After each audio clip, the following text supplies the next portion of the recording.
প্রিয় সাংবাদিক ভাই, আসসালামু আলাইকুম রহমতুল্লাহ। আপনারা জানেন, যুব ক্রীড়া মন্ত্রণালয়ের এবং জাতীয় ক্রীড়া পরিষদের অর্থায়নে তারুণ্য উৎসব প্রকল্প অনুমোদন হয়েছিল। তারই ধারাবাহিকতায় আমরা 3টা লিগ পর্যায়ক্রমে শুরু করব।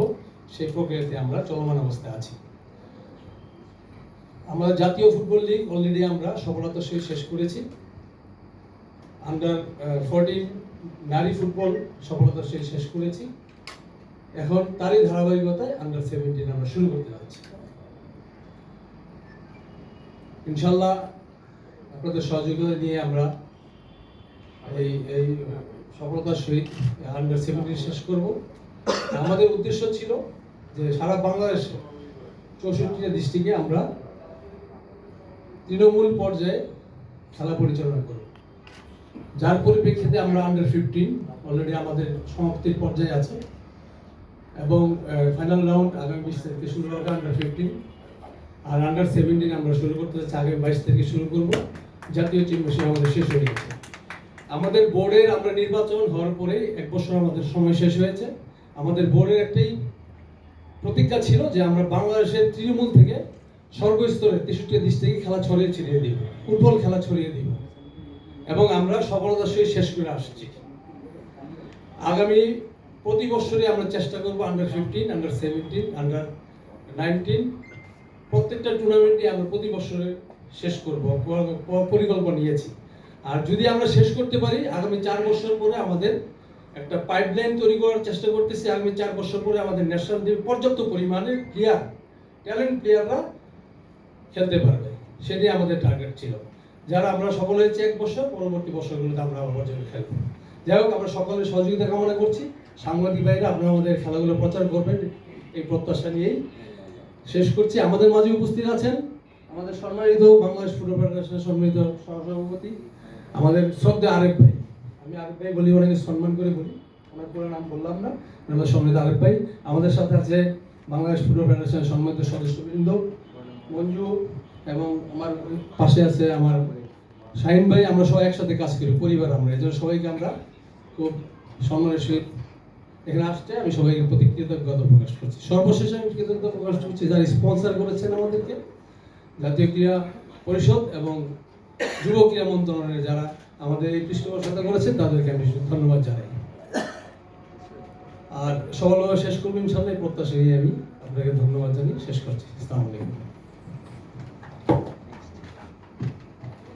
অসংখ্য ধন্যবাদ জনাব সাইদ হাসান কানু। এ পর্যায়ে আমি অনুরোধ করব বাংলাদেশ ফুটবল ফেডারেশনের অন্যতম সহসভাপতি এবং আমাদের ঢাকা মেট্রোপলিটন ফুটবল লিগ কমিটির চেয়ারম্যান জনাব সাব্বির আহমেদ আরিফ স্যার।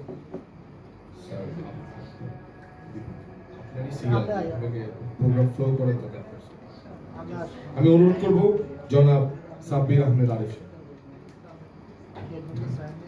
বিসমিল্লাহির রহমানির রহিম। আন্ডার 17 ন্যাশনাল লিগ কমিটির সম্মানিত চেয়ারম্যান আমাদের কানন ভাই, সম্মানিত সদস্যবৃন্দ এবং ফুটবল ফেডারেশনের সম্মানিত সদস্যবৃন্দ মঞ্জু ভাই, শাহিদ ভাই এবং সাংবাদিক ভাইরা, আসসালামু আলাইকুম। টিম কিন্তু এখন ফুটবলের ভালো যাচ্ছে। এই ভালোটা ধরে রাখার জন্য এই টুর্নামেন্টগুলি সফলতা অবশ্যই জরুরি। এই সফলতার মধ্যে দিয়ে অন্যতম ভূমিকা সাংবাদিক ভাইদের। যত বেশি প্রচার হবে তত বেশি জনপ্রিয়তা পাবে, তত বেশি। আমাদের মাঝে উপস্থিত হয়েছে আমাদের আজকে এই প্রোগ্রামের প্রধান অতিথি জনাব কাজী নজরুল ইসলাম, নির্বাহী পরিচালক, জাতীয় ক্রীড়া পরিষদ। আমি আবার অনুরোধ করবো স্যারকে তার বক্তব্যটি কন্টিনিউ করার জন্য। কাজে আমাদের অনুরোধ, আমাদের ফুটবল ফেডারেশনের সভাপতি যারা তাবিদ আওয়াল খুবই সুন্দরভাবে স্পোর্টসের ভূমিকা পালন করছেন এবং ফুটবলটাকে চাঙ্গা করার জন্য যথেষ্ট পরিমাণে পদক্ষেপ নিচ্ছেন। এবং আপনারা দেখছেন যে এত টুর্নামেন্ট, এত আয়োজন এর আগে খুব এত হয় নাই।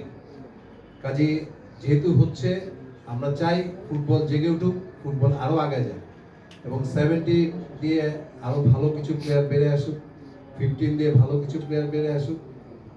মোটামুটি আমরা চেষ্টা করছি একটা ভালো জায়গায় আনার জন্য এবং আমরা চাই অবশ্যই এটা একটা ভালো জায়গায় আসুক।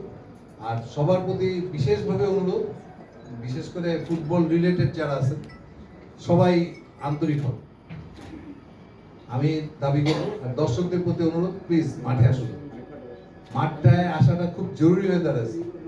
কারণ দর্শক ছাড়া খেলা, ফুটবল খেলা, একটা জনপ্রিয় খেলা হলো ফুটবল। সেই ফুটবল খেলা যদি আমরা দর্শক মাঠে না আসে তাহলে কিন্তু আমাদের একটা বিরাট সমস্যা, এবং সেই জন্য আপনাদের ভূমিকাটা সবচেয়ে বেশি থাকতে হবে। আপনারা প্রচারণা অবশ্যই বেশি করবেন। আর জানি না আমার ফার্স্ট ডিভিশন নিয়ে আপনাদের সঙ্গে কোনো শত্রুতা এসেছে কিনা জানি না, কোনো নিউজ আমি পেপারে পাই না। আর কেন পাই না, না পাই চাই না, আমার সঙ্গে মনে হয় কারো কোনো রিলেশন খারাপ না, দয়া করে ফার্স্ট ডিভিশনটা একটু কভারেজ দিয়ে এবং আপনাদের ভূমিকায় ফুটবলকে উন্নতি করবে। সবাইকে ধন্যবাদ। আসসালামু আলাইকুম ওয়া রাহমাতুল্লাহ। অসংখ্য ধন্যবাদ জনাব সাব্বির আহমেদ আলেম, সহসভাপতি বাংলাদেশ ফুটবল ফেডারেশন। আমি এর আগেও বলেছি আমাদের মাঝে উপস্থিত হয়েছে আমাদের প্রধান অতিথি। তো এখনকার প্রোগ্রাম ফ্লো অনুযায়ী আমরা চলে যাব আমাদের লোগো উন্মোচন। তো আমি আমার টিমকে অনুরোধ করব বক্তব্য স্যার পরে লোগো উন্মোচনের পরে প্রধান অতিথির মাধ্যমে সবাই শেষ করব। স্যার প্রোগ্রাম ফ্লো করার জন্য আচ্ছা তাহলে স্যার আমি তাহলে বক্তব্য আমি অনুরোধ করব আমাদের প্রধান অতিথি জনাব কাজী নজরুল ইসলাম, নির্বাহী পরিচালক যুগ্ম সচিব জাতীয় ক্রীড়া পরিষদকে আর বক্তব্যটি প্রদান করার জন্য। পরবর্তীতে আমরা লোগো উন্মোচন এবং আমাদের একটি এভি বানানো হয়েছে, এভিটা প্রদর্শন করা হবে।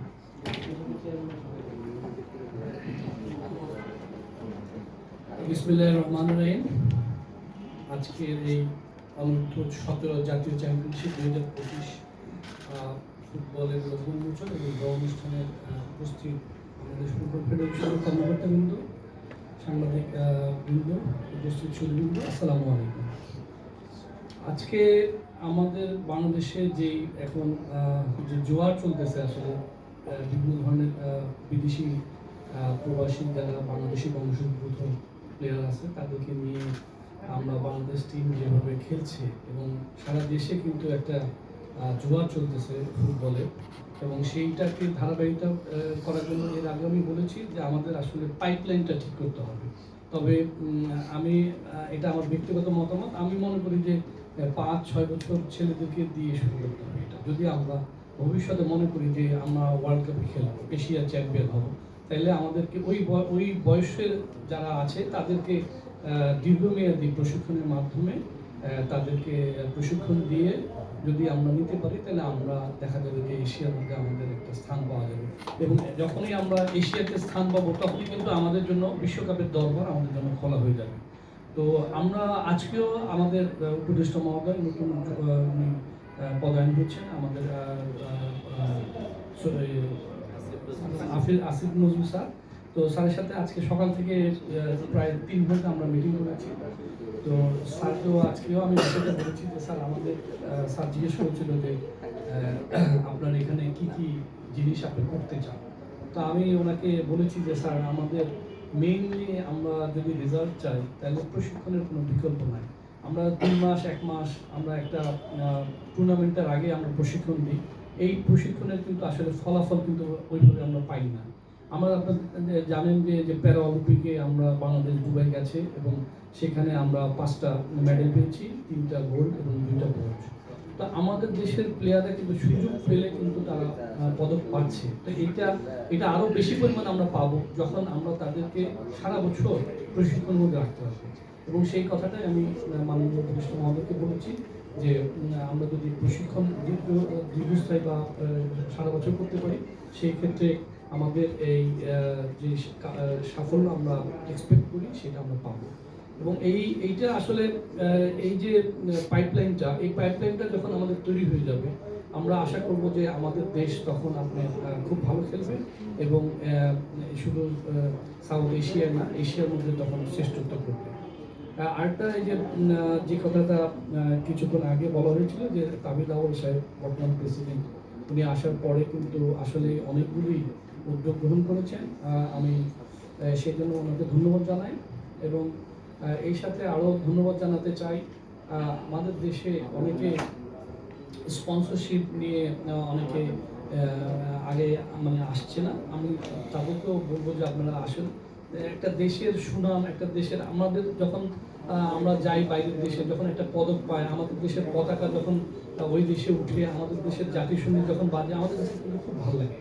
হ্যাঁ, তো সেই জিনিসটা আমাদের যারা শিল্পপতি আছে, যারা ব্যবসায়ী, বড় বড় ব্যবসা প্রতিষ্ঠানের মালিক, তারা যদি এগিয়ে না আসে তাহলে এটা কিন্তু সরকারের একার পক্ষে কিন্তু একটু কঠিন হয়ে যায়। সেই জন্য আমি আশা করি যে যারা উদ্যোক্তা, যারা শিল্পপতি, যারা ব্যবসায়ী, তারা এই বিষয়ে এগিয়ে আসবেন এবং বাংলাদেশ ফুটবল ফেডারেশনও তাদের দীর্ঘমেয়াদী প্ল্যান নিয়ে এগোতে হবে যদি আমরা ভালো কিছু করতে চাই। এবং দীর্ঘমেয়াদী প্ল্যান বলতে আমি বুঝাচ্ছি যে আপনি একটা প্লেয়ারকে 5-6 বছর প্রশিক্ষণ দিবেন, একদম ছোট বা 5 বয়স থেকে শুরু করে 5 বছর তাকে নিবিড় প্রশিক্ষণে রাখেন, তারপরে তাকে বিভিন্ন ধরনের স্কিল ডেভেলপমেন্ট করেন। তাইলে আমার মনে হয় যে আমরা ভবিষ্যতে আমাদের দেশের নাম এশিয়ার মধ্যে চ্যাম্পিয়ন, রানার্স আপ বা ফাইনাল, সেমিফাইনাল আমরা দেখতে পাবো। তো আমি বাফুফের এই উদ্যোগকে স্বাগত জানাই এবং আশা করি যে ভবিষ্যতে ওনারা আরও বিভিন্ন প্রতিযোগিতার মাধ্যমে আমাদের দেশের বিভিন্ন আনাচে কানাচে অনেক ভালো প্লেয়ার আছে, সুযোগও পায়নি, তো তারা সঠিকভাবে যাচাই বাছাই করে প্লেয়ার হান্ট করে আনবে এবং এই দেশের জাতীয় দলের হয়ে তারা খেলবে, দেশের সুনাম বয়ে নিয়ে আসবে। সেই জন্য আমি তাদেরকে আহ্বান করি এবং আশা করি যে তারা এইভাবে ব্যবস্থা নেবে। এই বলে আমি শেষ করছি।